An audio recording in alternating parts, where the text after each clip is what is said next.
नाजरीन, बदकिस्मती से नून लीग और उनके हवारी एस्टेब्लिशमेंट के साथ मिलकर जो नफ़रत का बीज बो रहे हैं कश्मीर में, ये फसल आपको काटनी पड़ेगी। मैं पाकिस्तान की फ़ौज से ही कह देता हूँ, कल भी बहुत सारे जर्नैल बनेंगे, आज भी मौजूद हैं। ये जो आज कर रहे हैं ना, कल आने वाले फ़ौजियों को इस नफ़रत का सामना करना पड़ेगा। ये जो आज नून लीग कर रही है ना, कल आने वाली जो पार्लियामेंट है उसको इसका सामना करना पड़ेगा। जो आज कुछ दरबारी, कुछ टाउट्स जो घटिया हरकतें कर रहे हैं, जो अल्फाज बोल रहे हैं, कल आपको इन चीज़ों का सामना करना पड़ेगा। ख्वाजा आसिफ ने तो कश्मीरियों की शनाख्त के ऊपर ही सवालात उठा दिए। उन्होंने कहा जी रावला कोट के लोग तो कश्मीरी हैं ही नहीं। वो कहते कश्मीरी नहीं मानते इनको हम। वहाँ कश्मीर में लोग प्रोटेस्ट कर रहे हैं, वो एहतजाज कर रहे हैं। यार ये क्या बकवास है, ये आप क्या बात कर रहे हैं। ख्वाजा आसिफ अपनी बात से पीछे नहीं हटता। वहाँ पे पॉलिटिकल पार्टीज़ के लोग हों या बाकी लोग हों, वो अब उन्हें लगता है कि कश्मीर में इलेक्शन आने वाला है तो हम इसका फ़ायदा उठाएंगे। हकीकत तो ये है कि ये कश्मीरियों को हक देने की बात करते थे, उनसे उनकी शनाख्ती छीनना शुरू हो गए हैं। और किस किस्म के घटिया इल्ज़ामात नून लीग और उनके हवारी और जो इस वक्त पाकिस्तान की मिलिट्री एस्टेब्लिशमेंट और उनके लोग हैं वो लगा रहे हैं कश्मीरियों पर, और ख़ास तौर पे ओवरसीज़ कश्मीरियों पर। ज़रा ये इल्ज़ामात की नौइयत आप सुने। ये अबसार आलम है, नवाज़ शरीफ का ख़ास आदमी है, मरीम नवाज़ का खिदमत गुजार है। अबसार आलम का अगर आप ये स्टेटमेंट सुने तो आपको अंदाज़ा हो जाएगा कि इनके अंदर कितनी नफ़रत भरी हुई है कश्मीरियों के ख़िलाफ़। ये ज़रा आप पहले सुनिए, क्योंकि इस्लामाबाद में हमारे कुछ सहाफ़ी दोस्त हैं, बड़े अच्छे लोग हैं, बड़ा शानदार काम करते हैं, और मेरा उनसे बहुत अच्छा ताल्लुक़ है, बड़ा एहतराम का रिश्ता है। और वो लोग कभी भी उन्होंने पाकिस्तानियत के ख़िलाफ़ एक लफ्ज़ या एक जुमला नहीं बोला पाकिस्तान के ख़िलाफ़। लेकिन अब सार आलम ने उनको भी टारगेट करना शुरू कर दिया, बल्कि उन सहाफ़ियों को और लोग भी टारगेट कर रहे हैं। ज़रा आप देखें कि अब सार आलम ने ओवरसीज़ कश्मीरियों के बारे में क्या अल्फाज इस्तेमाल किए, ये सुने आप। लोग जो बरतानिया में रहते हैं उनकी जुबान और यहाँ एंकर्स की जुबान एक ही तरह गंदी है, और वो इतने गंदे हैं जो बरतानिया में रहने वाले हैं खास तौर पे, कि अभी जो स्कॉटलैंड में वाक़या हुआ है, मैं उस पर अलग से एक व्लॉग इस वक्त करूंगा। 7 मुसलमानों को चाकू के वार करके जख्मी कर दिया वहां एक गोरे ने, इस वजह से कि ये गंदे लोग हैं, ये यहाँ आके हमारी सोसाइटी को खराब कर रहे हैं, इनको यहाँ से निकल जाना चाहिए। और जो अभी चाइल्ड गैंग रेप के जो जिन मुल्जमान मुजरमों को सजा मिली है, वो उनमें बहुत सारे यही है। तो आप सोचें कि इन, और ये अभी आप देखें खबरें आ रही हैं बाहर कि कोई अपनी भाभी से शादी कर रहा है वहां पे सिटीजनशिप लेने के लिए, कोई बहन से पेपर मैरिज कर रहा है और सिटीजनशिप लेने के लिए, और फिर काम नहीं करते, वो तलाक, मसनूई तलाक दे के बीवी को घर दिला दिया मुफ्त का, और खुद साथ वेलफेयर लेना शुरू कर दी कि जी कारोबार कोई नहीं, काम कोई नहीं है।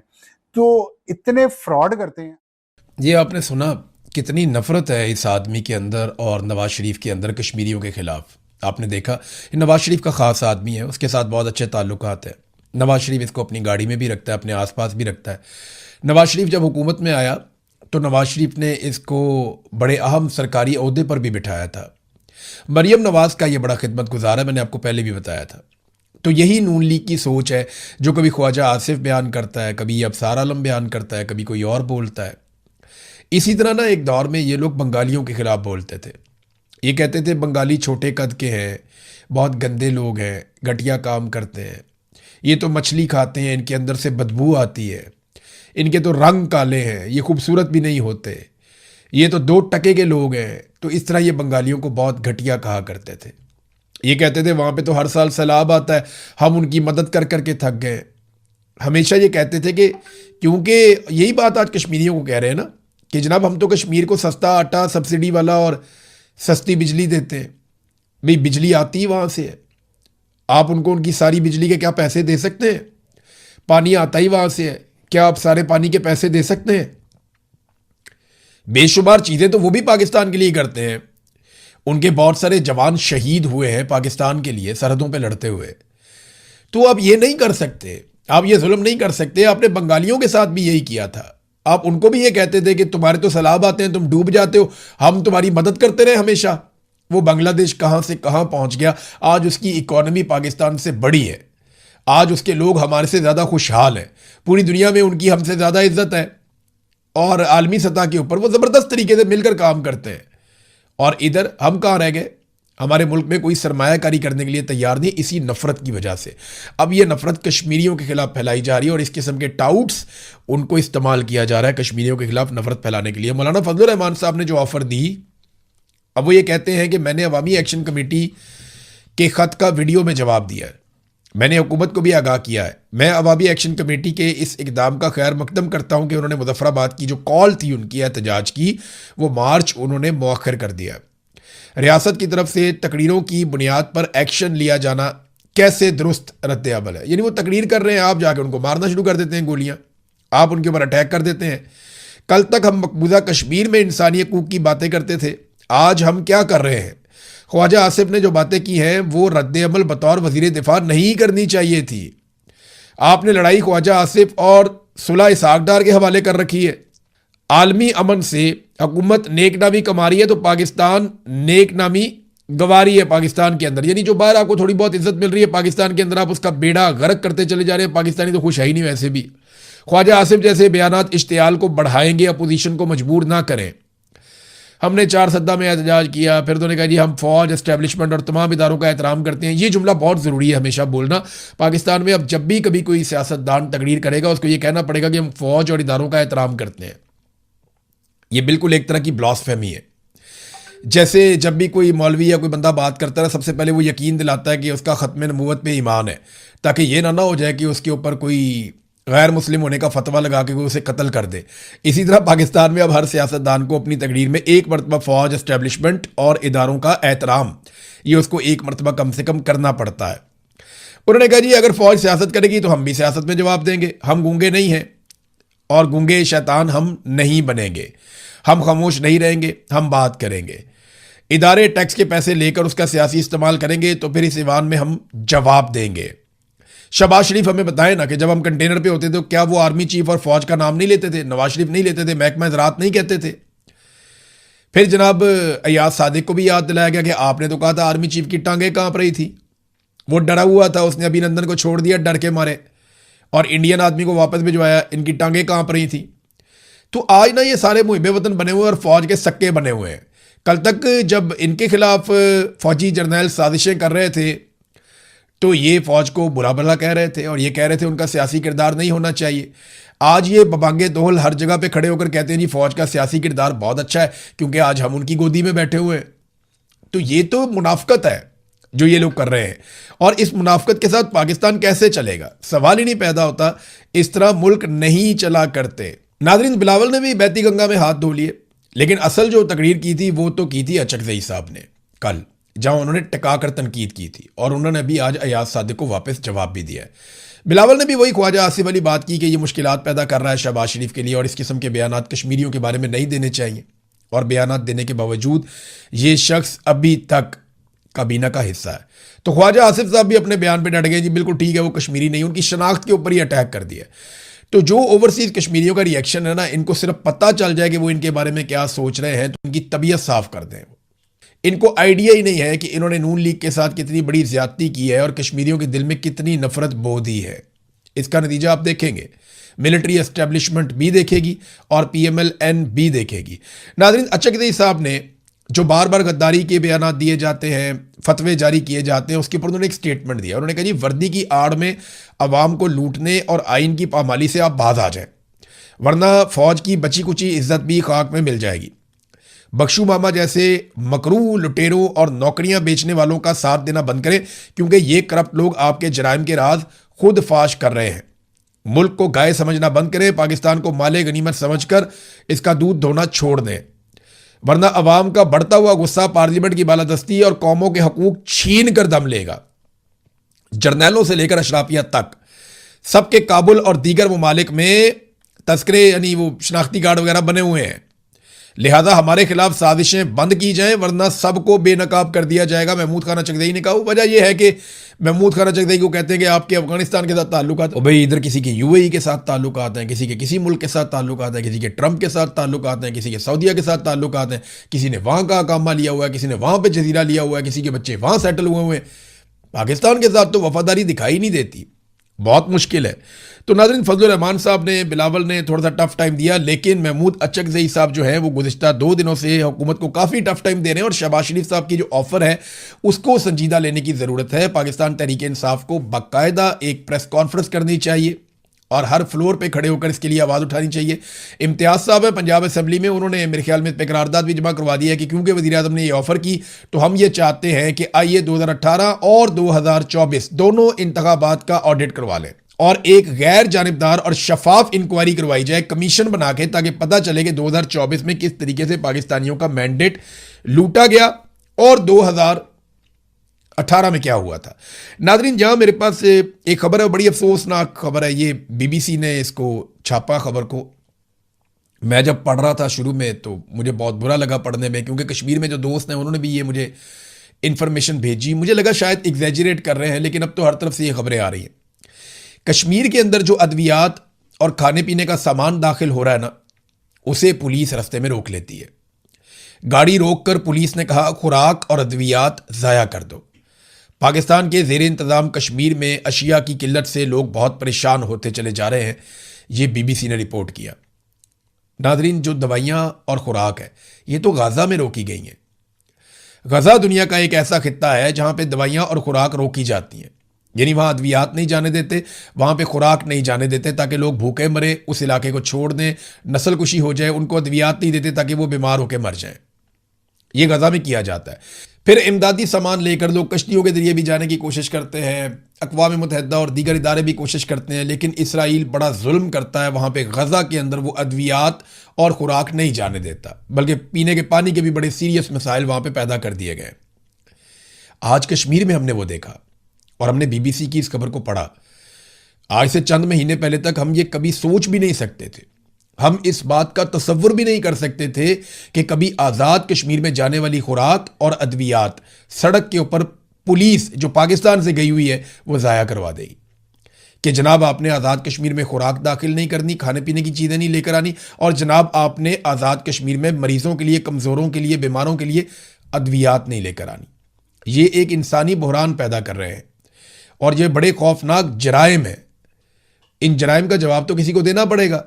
तो जितनी पॉलिटिकल पार्टीज हैं वो होश के नाखून लें। कल फजलुर रहमान साहब ने भी यही बात बताई थी, अचकज़ई साहब ने भी यही बात बताई थी, बाकी लोग भी ये कह रहे हैं कि पुलिस और लॉ इन्फोर्समेंट या फोर्सेस के लोग वो दवाइयों को और खुराक को नहीं जाने दे रहे आज़ाद कश्मीर में, जो इंतहाई अफसोसनाक चीज़ है। और ये नफरत जो आप बढ़ाते जा रहे हैं, आपको क्या लगता है जिस घर का आदमी मर जाएगा या बीमार हो जाएगा या तकलीफ उठाएगा, वो पूरा कुंभा कल आपसे प्यार करेगा? वो इसी शिकवे के साथ आगे बढ़ेंगे और आपके पास अजाला करने के लिए कुछ भी नहीं होगा। आप पाकिस्तानियों का अभी तक अजाला नहीं कर पाए, जो पाकिस्तानियों की आपने हालत कर दी है। नाज़रीन, बलूचिस्तान की जो बलोच यकजहती कमेटी है उन्होंने कॉल दी एहतजाज की। मारंग बलोच की उम्र कैद के खिलाफ अब दुनिया भर में आवाज़ें उठना शुरू हो गई हैं। जो ह्यूमन राइट्स एक्टिविस्ट हैं वो दुनिया भर में आवाज़ें उठा रहे हैं। आलमी तंजीमों के लोग मारंग बलोच के हक़ में आवाज़ उठा रहे हैं। मारंग बलोच के हक़ में आलमी मीडिया लिखना शुरू हो गया है। ये एक बैनुल-अक़वामी खबर बन गई है कि एक ऐसी निहत्ती लड़की जो अपने लोगों के लिए इंसाफ मांगती है, जो जबरी गुमशुदगियों के खिलाफ आवाज़ उठाती है, जो मसख शुदा लाशों के खिलाफ आवाज़ उठाती है, एक ऐसी लड़की जो ये कहती है कि आइन और कानून के मुताबिक उस सूबे को और उस मुल्क को डील किया जाए, एक ऐसी लड़की जो अपने नौजवानों के लिए, अपने बच्चों के लिए तालीम और रोज़गार का हक़ मांगती है, उस लड़की को सिर्फ अपने हकूक मांगने पर पकड़ा गया और पकड़ने के बाद उस पर एक जाली मुकदमा डाला गया और जाली मुकदमे में उसको उम्र कैद की सज़ा सुना दी गई। मुबैना तौर पे जिस पुलिस वाले के कत्ल का मुकदमा डाला गया वो एक एक्सीडेंट में उसका इंतकाल हुआ था और ये मामला उठा के डाल दिया गया मारंग बलोच पर। और आज मारंग बलोच को, सिबगतुल्लाह को और दीगर 2-3 और लोग हैं, इन्हें उम्र कैद की सज़ा दे दी गई। पूरी दुनिया के अंदर पाकिस्तान की बदनामी हो रही है, लेकिन मारंग बलोच जो है वो बलूचिस्तान की बेटी है, वो अपने लोगों का हक मांग रही है। उसने कोई जुर्म नहीं किया, वो निहत्ती है और वो दहशतगर्द नहीं है। ये बात पूरे पाकिस्तान को पता होनी चाहिए।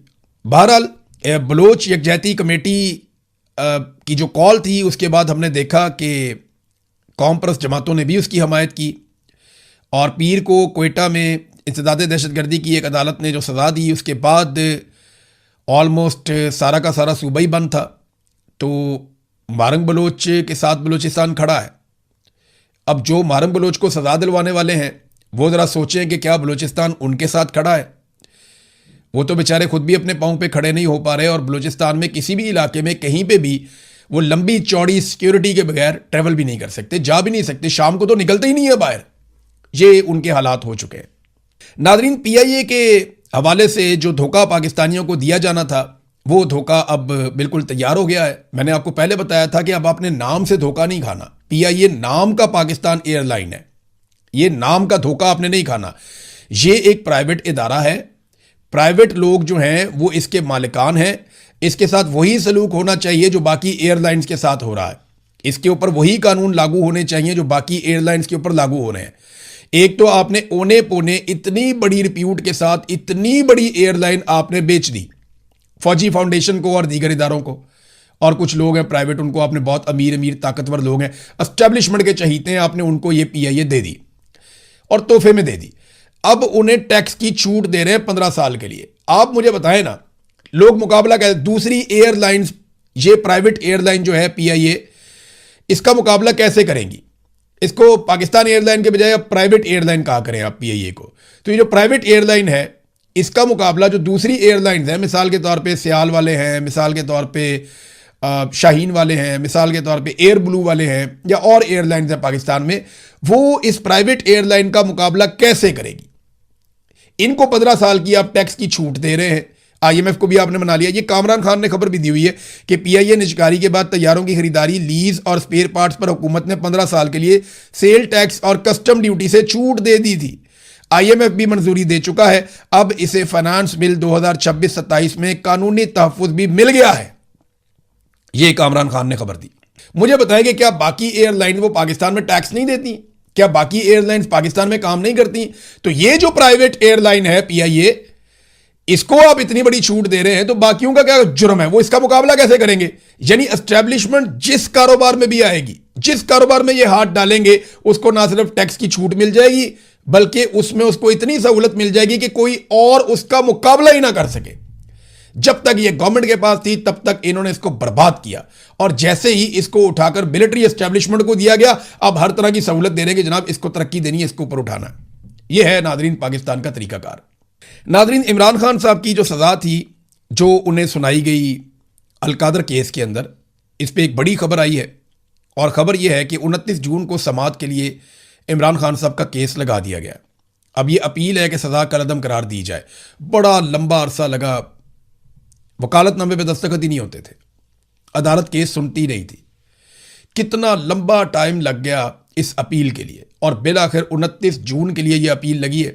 ऐसा नहीं है कि इमरान खान बाहर आ जाएंगे, लेकिन निज़ाम कम से कम एक्सपोज हो रहा है, और आफरीन है पाकिस्तान तहरीक इंसाफ पे, इमरान खान साहब पे, कि इतने लंबे केसेस वो लड़ते चले जा रहे हैं, लड़ते चले जा रहे हैं, और वो मुकाबला कर रहे हैं। बड़ी अच्छी बात है, मुकाबला करें, रोज़ाना की बुनियाद पे एक्सपोज करें। और मेरे ख्याल में जो ये हमारे जज साहिबान है ना, इनके बच्चे, इनकी बेगमात, इनके फैमिली मेम्बर, वो इनको वक्तन फवक्तन गैरत भी दिलाया करें, इनको गैरत के टीके लगाया करें, इनको पाकिस्तान का झंडा दिखाया करें, इन्हें कौमी तराना सुनाया करें, इन्हें कुरान पाक की तलावत सुनाया करें, इन्हें कुरान पाक का तर्जुमा पढ़ के सुनाया करें, इन्हें बताया करें कि तुमने मरना है और मर के जाके अल्लाह रब्बुल इज़्ज़त को जवाब देना, तो इंसाफ भी करो।